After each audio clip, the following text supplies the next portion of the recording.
I find the people who are worth it are going to wait for me. I would prefer to be chosen and be waited for and everyone be happy. And those clients also end up being the best clients because if they've already waited for you, guess what? They're not going to be upset when they wait on their furniture. Have you hit a wall when it comes to growing your business? Then welcome to the Wingnut Social podcast, helping home professionals and luxury brands accelerate their success with proven marketing strategies and expert industry practices. Now, here's your host, Darla Powell. Hey there, welcome to the Wingnut Social Podcast. I'm your host, the Grand High Poobah of all things Wingnut, Darla Powell. And today we are joined by Julianne Hendrickson of Hendrickson Interiors out of Tampa, Florida. And Julianne is going to walk us through how she first started her design business in 2016 with $100 in the bank account to having an over $3 million plus interior design firm business. Julianne has some terrific advice for you guys if you're out there and you want some tips on building your interior design business.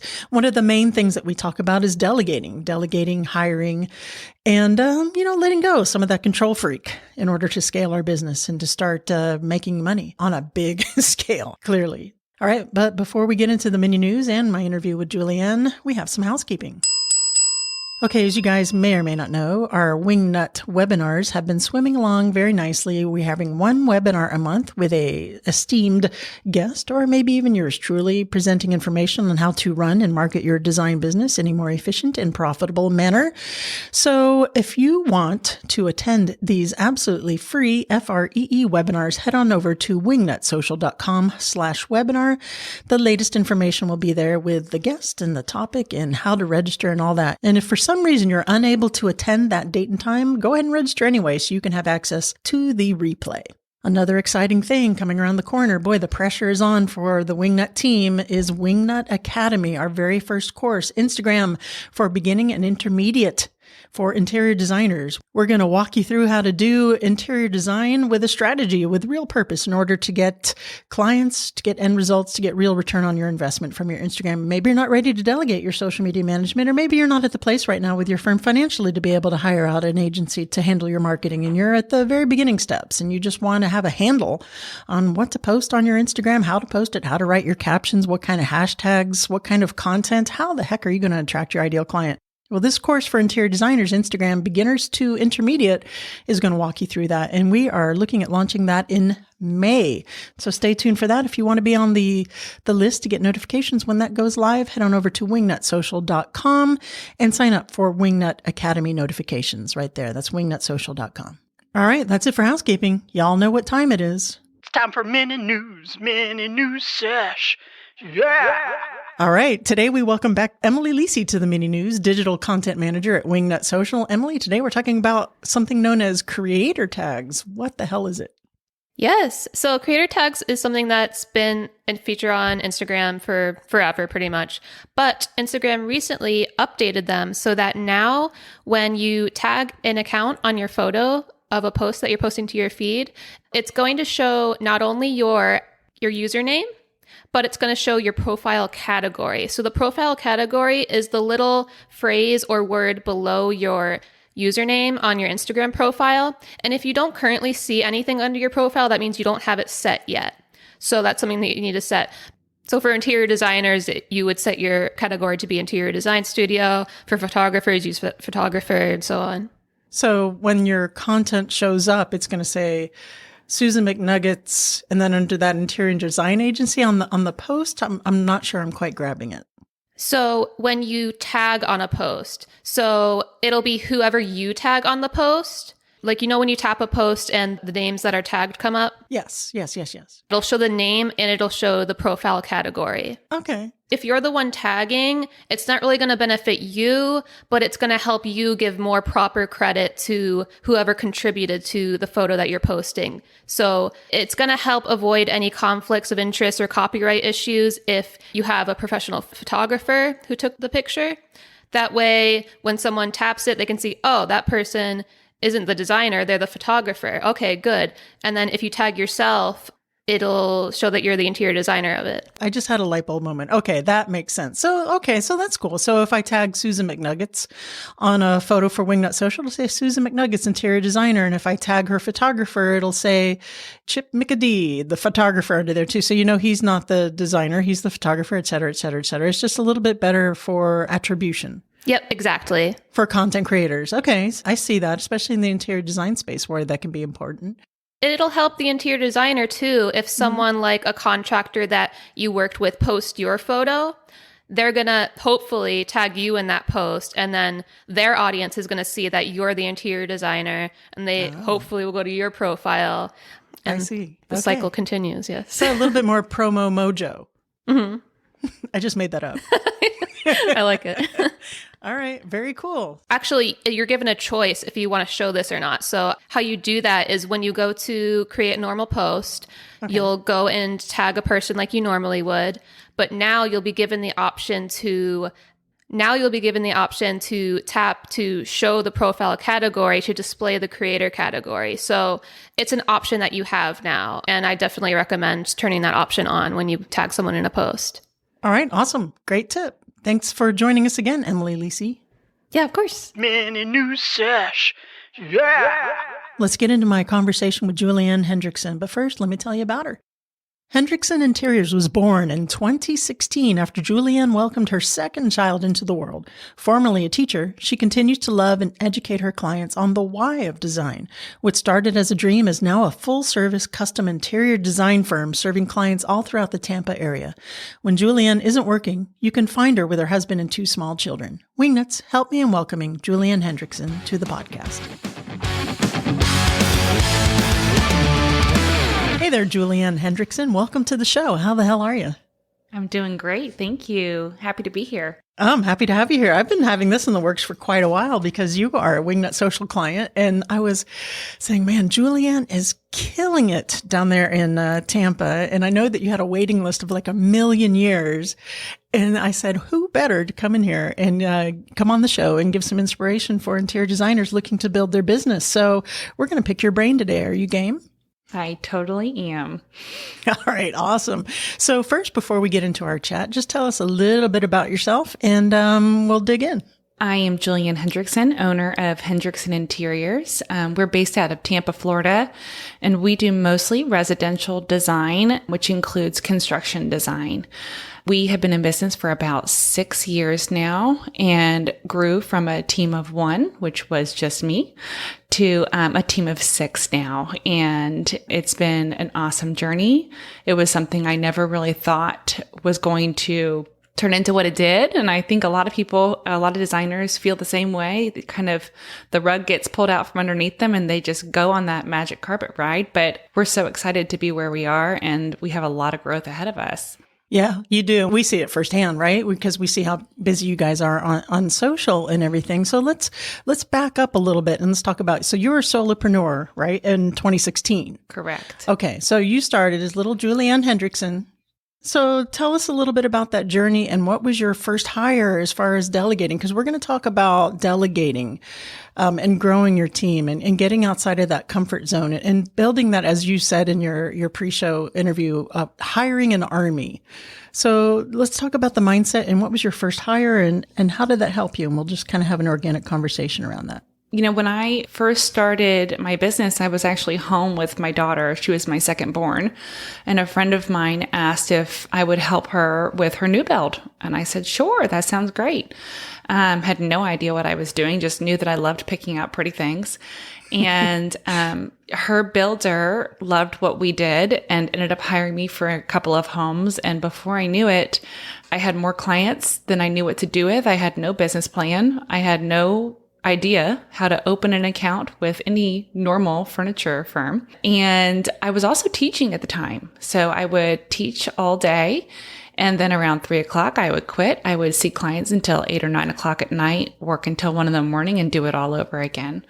So I was burning the kindle at both ends, as they say.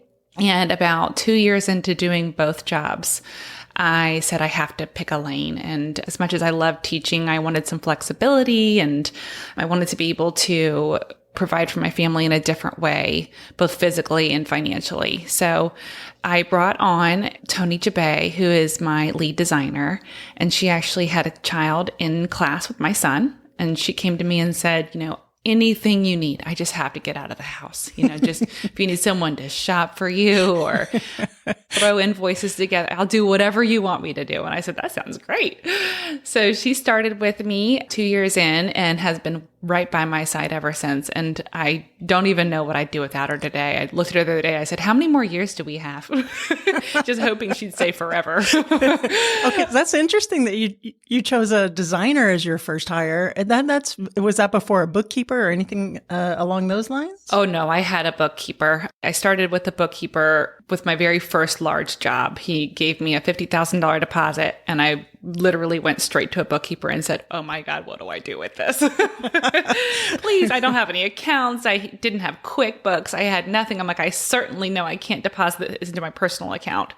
So she's been with me all the way through and has been an absolute immense amount of help. I do not know what I would do without her. That's awesome. I like that you actually did the side hustle for a couple of years and really just got your feet wet and got your business chops before you decided, screw the teaching. I'm doing interior design. Exactly. I know with them, I did when I had Hendrickson Interiors full time, I did that for maybe 2 months.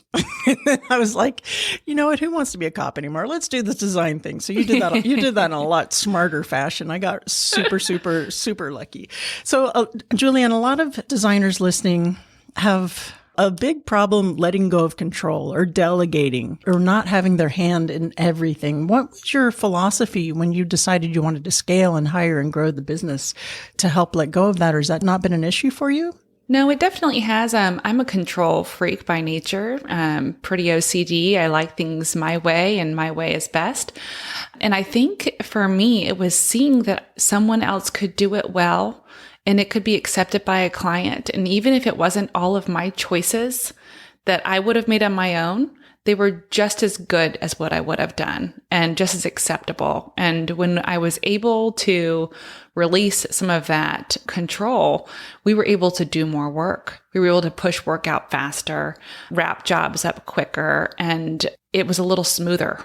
So as soon as I saw that happening, I was like, well, gosh, let's hire somebody else. Let's see if we can keep going faster and getting more done and making more people happy. Because at that point, we had a waiting list of about 6 months, which we have yet to be able to get around. We're still probably looking at around a 6-month wait list at this point. And I listened to your interview with someone recently who talked about having, a wait list can be good. It can be bad. Busted. It's never hurt us. It's never hurt us. It's always been a good thing. I love to be able to project my year and say, I'm full for consults until June. And if half those consults sign, which usually 80% of them to 100% of them sign, then we'll be just fine. But, delegation is tricky. I heard something recently where they said delegation is not always all in. You can delegate many different ways. You can delegate and say, I would like for you to complete this task and come back and we'll check it together. And then you can do the next task. You can delegate and say, go all the way to the design phase and get it all done and then come back to me and we'll look at it and price it. Or you can delegate and say, get all the way through the pricing and submit it to the client and then I'll help you with revisions. And I think, for me, that was big because I always thought of delegation as all in. You have to give the whole thing over and step all the way back and let that person do everything by themselves. But I think a good delegator knows how much bandwidth to give the person, how much that person is capable of at that time. Right. I find that if you let people do their job as well and don't micromanage and can delegate, it empowers them. And believe it or not, less is more when it comes to leadership skills sometimes by letting people do the thing that they're brought on board to do instead of, being all crazy and in their business. It sounds like you definitely have that all down. So okay, so you hired a bookkeeper from the get-go. That's kind of a given, right? We didn't even think you started with the designer because bookkeepers just seem like a no-brainer. But, if you're out there and you're listening and it's not a no-brainer, it is a no-brainer. You get a bookkeeper for sure.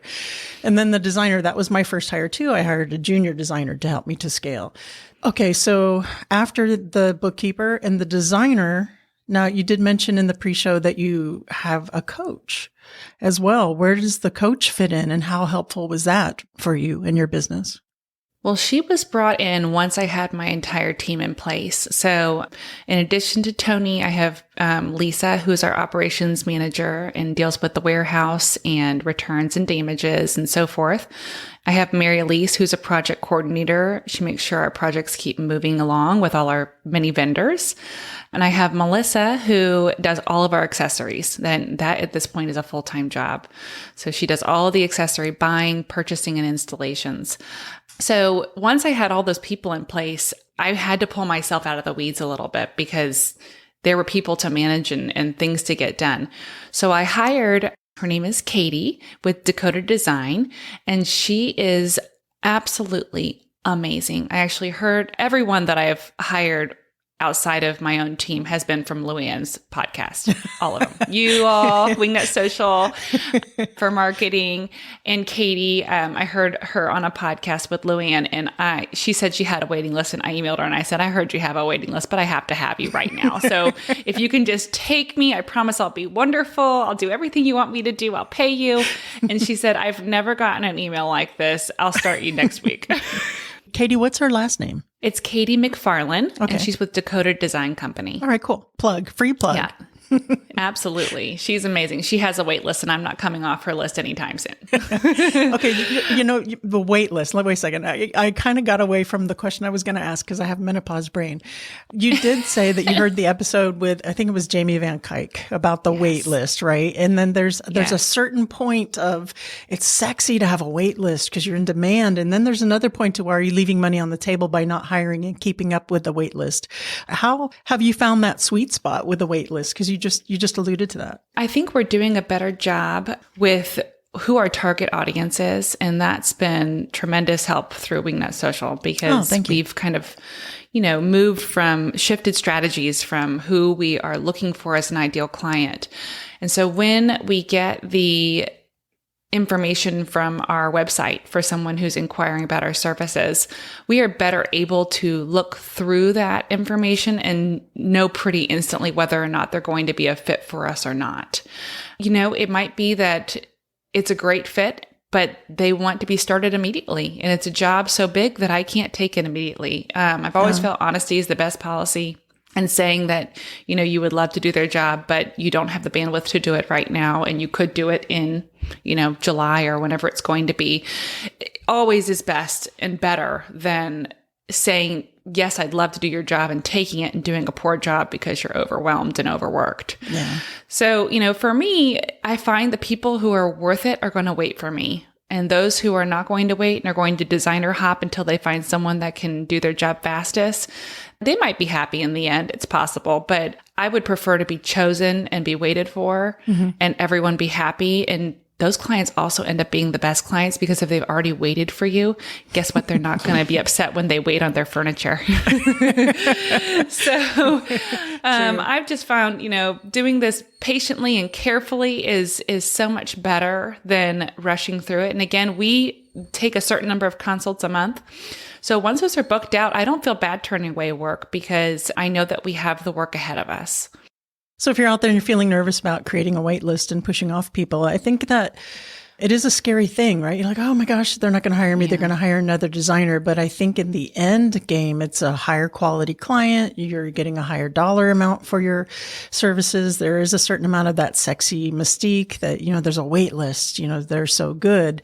Not that, there isn't a legit wait list because you're so good, but I'm just saying that does add to it. If you hired 100 more designers and there was no wait list, I think that some of that appeal would be lost. I don't know. Maybe that's just part of the magic of the exclusivity, right? Absolutely. And the way that you word it, right? We always tell clients in our information that goes out when they contact us that we might not be available until July right now of 2022.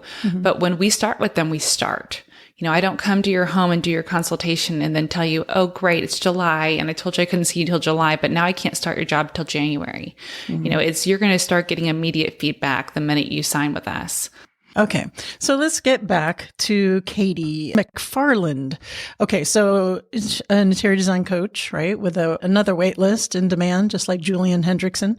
So how has she been impactful in your business? And, I'm sure she's a terrific coach, but we're just saying coaching in general with a free plug for Katie. Coaching in general is so important. I think, as a business owner, you get very much in the weeds of your business and you don't see it from a top level view.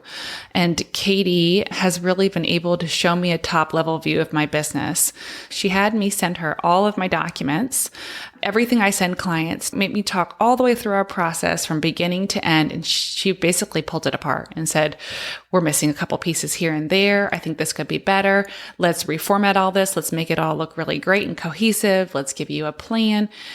She wrote every single thing I ever give to a client. She has a template for everything. She has a template for if your items are delayed. She has a template for trade day. She has a template for, I'm sorry you're waiting so long. It just takes the thought right out of it for us. And it keeps my entire team on the same wavelength. Because if I say, hey, the Smiths are still waiting for that living room table and they've been waiting for 6 months now. Yeah. Can you please send them an email? Everybody on the team knows what email to send. It's not, I'll send one. And somebody says, I'm so sorry you're waiting. The other person says, it'll be here soon. And, it's one message.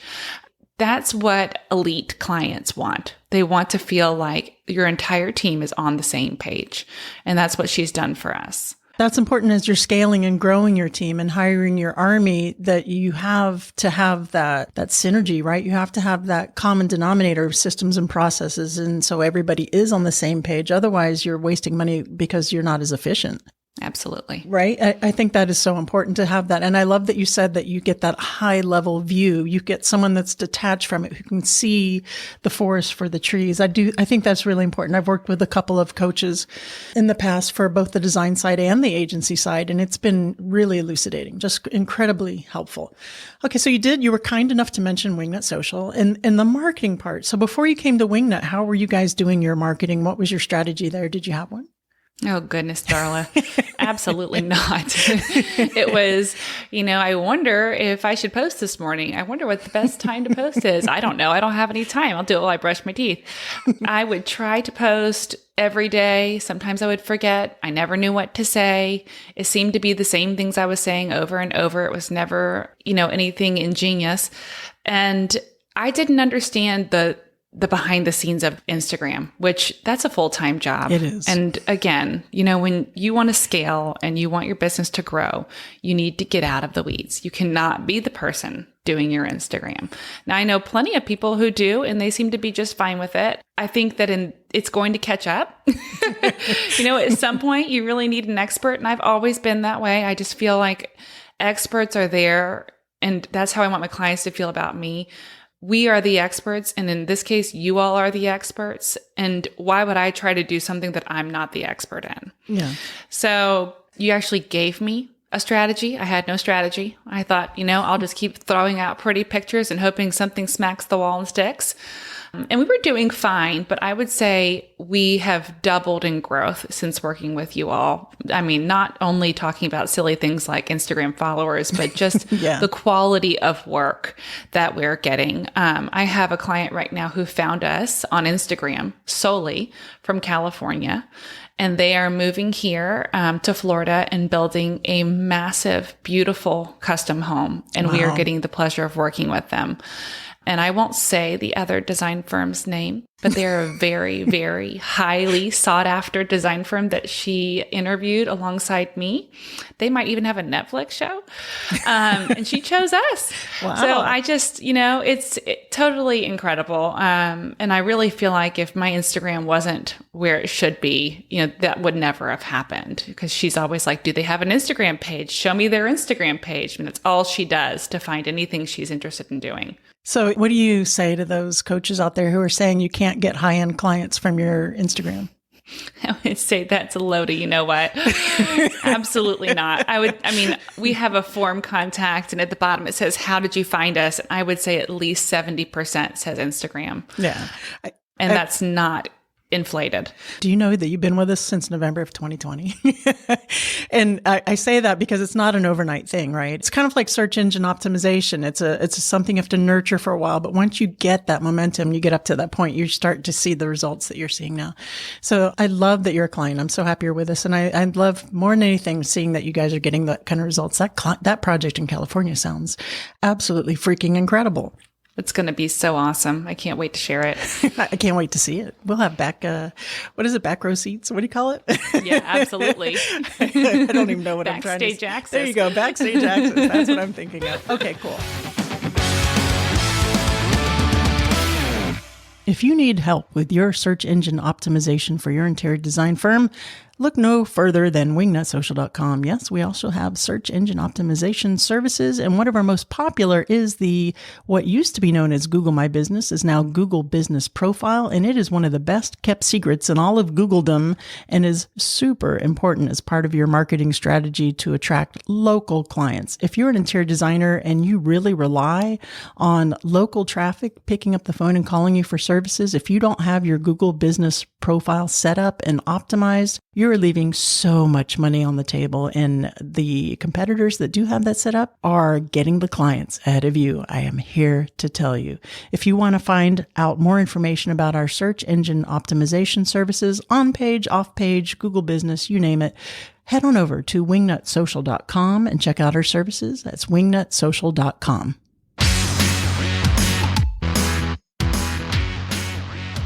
All right, so hire an army. So we have marketing, right? That's us, Wingnut Social. Yes. We have your bookkeeper, your accounting, your coaching. You have designers, but you have designers to the point to where you're so specific in that you have accessory designers, you have stylists. After that, what is the next hire? What's next for Hendrickson Interiors? Well, we actually just hired someone part-time to help with ordering and tracking orders. Okay. Because never did I think we would need a position like that. But in times like this, with so many orders just hanging out overseas or on the water, we are needing to do a lot better job tracking them. So we're going to have someone full-time basically doing all of our purchasing and all of our tracking. And that was the most needed person. My team was able to manage it within themselves, but this is going to allow them to release that piece and really focus on design work. And again, we'll be able to work through our projects a little bit quicker. We'll be able to make them go a little more smoothly. There won't be as many stops and starts to them. So that's going to be great. Are you seeing any improvement in shipping times or in anything right now? I mean, supposedly COVID is quote unquote, over, which it's not, but you know what I mean? In some vendors, yes. And in others, no. Okay. I find honestly something so specific as leather goods are taking forever because that specific person is a very skilled laborer and there's just not that many of them. So that has been something we've really made sure to educate clients on. The funniest thing it's not funny to them, but it's interesting. I shouldn't say funny to me. I had a few clients who ordered spring of 2020. They were right there in the middle of all of it, ordered around March or April of 2020. Large orders. They are still waiting on some of their items that they purchased through me. And I have clients who ordered a year later who are fully finished. Oh, wow. It's like it was a black hole. Whatever happened in March and April of 2020 just went down a vortex, never to come back. And I sort of try to joke about it, but at some point it's not funny. It's like, I really still don't know where it is. Wow, those poor clients. I wonder if we had the same leather vendor because I had a leather sofa that it was a custom and it took almost a year. It took almost a year for that client to get that. I won't say who it is, but it was very custom. Yes, very custom. All right, cool. So last but not least, let's talk about budget. So you did mention that you have a very strict budget, that you abide by your budget. Who's lining that up for you? Is that the coach? Is that the accountant? Is the bookkeeper? Is it you? And give us some advice on that. We kind of threw it from the hip for a while because I literally, and I know this sounds crazy, but I started the business with $100 of my own money. I mean, we just put it into the account to start it with something. Wow. And to put that into perspective, we did almost $3 million in sales last year. So, it's come a long way really fast. And in that, it came so fast that at some point we had to sit down and say, whoa, We need to know what we're spending it on. I need a detailed plan. Here's what I need to know specifically every month, every quarter, and every year. And so she and I sat down, and I'm lucky that she is an absolute pro. She's brilliant and works with small businesses. So she understands, the quantity that we're doing and the volume that we're doing. So every month she sends me a spreadsheet that gives me every detail you could possibly imagine. We've decided how much money needs to be left in the business at all times. We have decided, what is your cash out? What are your credit cards payable? All of those very small details. But at the end of every year, we look at the year and we say, here's what we spent on payroll, on client gifts, on travel, on meals. And we line item it all out, and we add about 10% for the following year, 10 to 20%, so that we have a bottom line goal. And we say, this is the money that needs to run the business. And so from there, we calculate that out and spread it across the 12 months. We say every month we need to make X in order to keep the business open and profitable. Right. Anything over and above is just cherry on top. Nice. So every month she shows me, here's what, you have to make. Here's what you made. Here's your overage. We can do this XYZ with the overage. So to me, that's how I sleep at night, because I can, open that spreadsheet and sing myself a lullaby. So just works out really well. A very nice lullaby. Congrats. Yes, exactly. Julianne, congrats on your success. We're so happy to have you as a client. I'm so happy to hear how well you're doing. It's just so, I love it. And you're doing beautiful, beautiful work. And thank you. Now I have to ask you, Julianne Hendrickson, are you ready for the What Up Wingnut round? I'm ready. Now it's time for What Up Wingnut. What would the hashtag on your tombstone be? Hashtag decision maker. Boss lady. That's boss right there. Lady. You're stuck on a deserted island, but you can have your favorite food forever. What's it going to be? Ice cream. That would be mine. Yes. What flavor? What flavor? Oh, it doesn't. I'm not picky. Praline. I love praline. Oh, that's a good one. Like with a little caramel in there. Yes. Nice. Good job. Yeah. If I'm on a deserted island, I'm dying. So I want ice cream. Yeah. Go out. Yeah, I'm not surviving that. Last but not least, please recommend a book that has had a profound effect on you, either personally or professionally. This is an old one, but a great one, but The Fred Factor. If you haven't read The Fred Factor, it is awesome. It is about this amazing mailman who makes it his mission to make the ordinary extraordinary. His life mission is that what you give is so much more important than what you receive.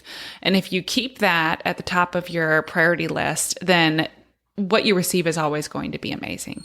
It's a really neat book. It's a very short read, and I can promise you it'll leave you very happy. Who's the author of that? Mark Sanborn. Mark Sanborn, The Fred Factor. Okay, that sounds super. And it's an $8 cool book on Amazon. Yeah. Look at you. You even know how much it is. You are a boss. I sure do. Julianne, please tell the audience where they can go to find out more about you and Hendrickson Interiors so they can see how amazing you guys are in real life. Thank you. You can find us at Hendrickson Interiors on Instagram, and you can find us at www.hendricksoninteriors.com. Awesome. Julianne, thank you. Thank you so much for joining me, and thank you for being a wingnut. We love you. Thank you. I wonder if you're sensing a theme here with guests on the podcast.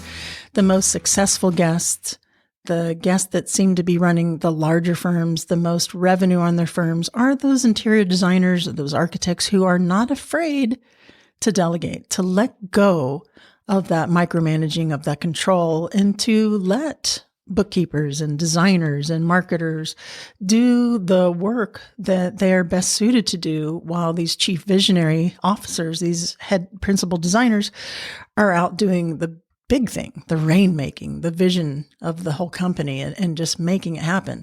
It just seems that designer after designer on these big multi-million-dollar firms all have that mindset, or if they didn't start out with that mindset, certainly did break through and acquire that mindset, whether it's through the gentle guiding hand of a coach who's been there, done that, seen that, knows that's how it's supposed to get done, or through the gentle guiding hands of a marketing agency. Let go and let wingnut is what we like to say, and just let the experts do what it is that they do while you do what you do. And it just seems that everything just runs so much more efficiently that way, and definitely can scale out.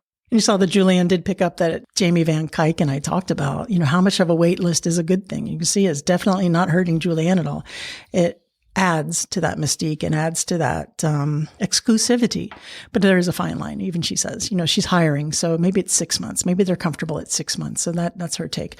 She had a lot of terrific takeaways with hiring the coaches, hiring the marketers, hiring the designers, even to the point now, she's 3 million plus. She's hiring accessory people. She's hiring people to manage the tracking of invoicing and deliveries and product. This is what happens when you just keep putting your nose down and you just keep doing the right things, you keep building your team around you. And, what is it? 6 years later, $3 million plus interior design firm. Very proud of you, Julianne. I love seeing how much you've grown even in 2 short years since you've been with Wingnut. And you're an inspiration to everybody out there in the audience. So thank you so much for your inspiration. All right, and that's it for this week. Remember, if you need help with your marketing, head on over to wingnutsocial.com, schedule an appointment. We'll take a look at your Instagram, see what you got going on and how we can help. That's wingnutsocial.com. And until next week, remember to get out there, get uncomfortable, and be great. Thanks for joining us today. Be sure to tune in next week for more business and marketing info and insightful interviews with industry experts and design superstars. Can't wait? Then head on over to wingnutsocial.com for more great content to help you get your business to the next level.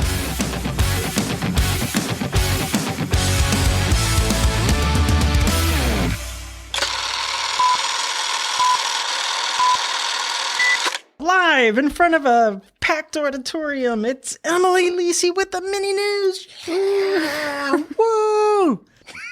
She's looking at me like, you lost your mind. Newt, what are you doing? What are you doing, baby girl? Why don't you go lay down? Go lay down. Take a nap. Go take a nap. Go take a nap. Today's Take Your Corgi to Work Day. Please recommend a book that has had an... See why I have editors? Uh-huh. Uh-huh. Good boy, Mango.